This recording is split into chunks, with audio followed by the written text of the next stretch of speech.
এখন কি হইতেছে দেখেন, কি করতেছে এই পল্লী বিদ্যুতের কর্মীদের সাথে বিক্ষুব্ধ জনতা দেখেন। চাঁদপুরের ফরিদগঞ্জে পল্লী বিদ্যুতের একটি উপকেন্দ্র থেকে এক কর্মচারীকে জোর করে তুলে নিয়ে গিয়ে মারধর ও আটকে রাখার অভিযোগ উঠেছে। আচ্ছা কোন তো এদের কি দোষ? এই পল্লী বিদ্যুতের লোকদের কি দোষ? এ তো কর্মচারী, সরকারি কর্মচারী, এরা তো বিতরণ করে, এরা তো বিদ্যুৎ বানায় না, যা পায় তাই তো দিবে, এরা তো বিদ্যুৎ পয়দা করতে পারে না।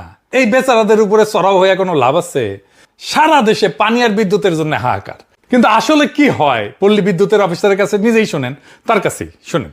এই লোডশেডিং এর দায়িত্ব আমার না, আমার গ্রিড থেকে বরাদ্দ দিচ্ছে, আমার দরকার হলো আপনার 8 মেগাওয়াট, আমাকে দিচ্ছে 2 মেগাওয়াট, তাহলে আমি কয়টা লাইন চালু করতে পারি? একটা করে লাইন চালাইতে হয়। মনে করেন 6টা লাইন, আমি যদি একটা লাইন চালু করি তাহলে বাকি লাইনগুলো আবার রোটেট করে চালু করতে গেলে কতক্ষণ সময় লাগবে? একবার আপনি চিন্তা করেন বিষয়টা। শুনেছেন, যা লাগবে তার 4 ভাগের 1 ভাগ দিতেছে, লাগবে 100 দিতেছে 25। আরেকজন কর্মকর্তার কাছে শুনেন। আসসালামু আলাইকুম। তো দুঃখের কথা কি বলবো, লোডশেডিং এর জ্বালায় আমরাই তো অতিষ্ঠ, আর গ্রাহকের কথা নাই বা বললাম। কথাটা বলারও একটা কারণ আছে।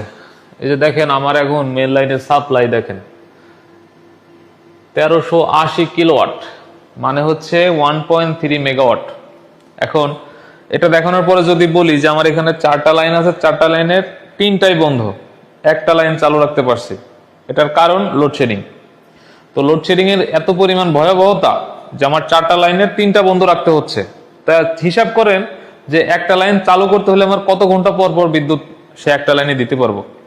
এখন যে লাইনটা চালু আছে, এই লাইনটা যদি একবার বন্ধ হয় 3 ঘন্টা বন্ধ থাকবে, 3 ঘন্টা পর 1 ঘন্টা পাবে। তো এই হচ্ছে পরিস্থিতি আমার চাকরি লাইফের। ভয়াবহ লোডশেডিং, এটাই আমি ফেস করতেছি। এর আগে এরকম লোডশেডিং আমি কখনো পাইনি।